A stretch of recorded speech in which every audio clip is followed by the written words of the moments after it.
KBR news కి స్వాగతం. కాకినాడ జిల్లా సామర్లకోట మండలం వేట్లపాళెం గ్రామం ఈ నెల 28వ తేదీన బాణసంచా పేలుడు జరిగింది. శ్రీ సూర్యశ్రీ ఫైర్ వర్క్స్లో జరిగిన ఈ ప్రమాదంలో ఆ రోజే 20 మంది చనిపోయారు. మళ్ళీ ఒక 4 చనిపోయారు. మొత్తం 24 మంది చనిపోవడం చాలా బాధాకరం. ఇంకా మిగిలిన 6 మందికి చికిత్స చేస్తున్నారు. అయితే అధ్యక్ష, పరిశ్రమకు అనుమతి కూడా వైఎస్ఆర్ కాంగ్రెస్ పార్టీ ప్రభుత్వంలో ఇచ్చారు 2022 ప్రాంతంలో. అయితే నిబంధనలకు విరుద్ధంగా ఎక్కువ మంది పెట్టి ఇక్కడ పనిచేపిస్తున్నారు. 31 మందితో ఆ సమయంలో పనిలో ఉన్నారు.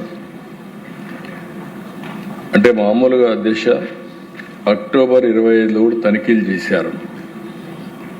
అయితే వీళ్ళు చేసిన పని వాళ్ళు వచ్చినప్పుడు కరెక్ట్గా చూపించి మళ్ళీ ఇష్టానుసారంగా ముందుకు పోయే పరిస్థితికి వచ్చారు. పరిమితికి మించి మందుగుండు సామగ్రి నిల్వ చేయడం, ఆర్డర్లు ఉన్నాయనే ఉద్దేశంతో పెద్ద మొత్తంతో ఈ యొక్క బాణసంచాలు తయారు చేయడం, దీనివల్ల ఎక్కువ ప్రాణ నష్టం జరిగింది.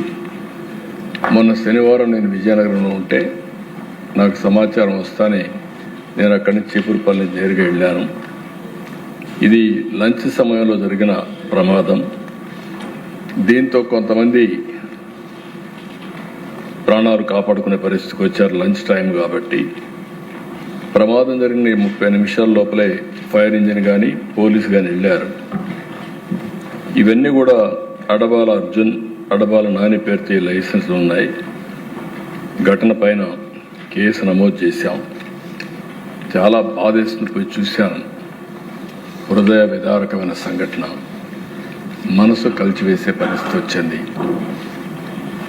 ఓసారి కొంతమంది నిర్లక్ష్యం, కొంతమంది దురాశ, ఈ రెండు కలిపి ఎంత దారుణం జరుగుతుందంటే అలాంటి దారుణం జరిగే పరిస్థితి వచ్చింది.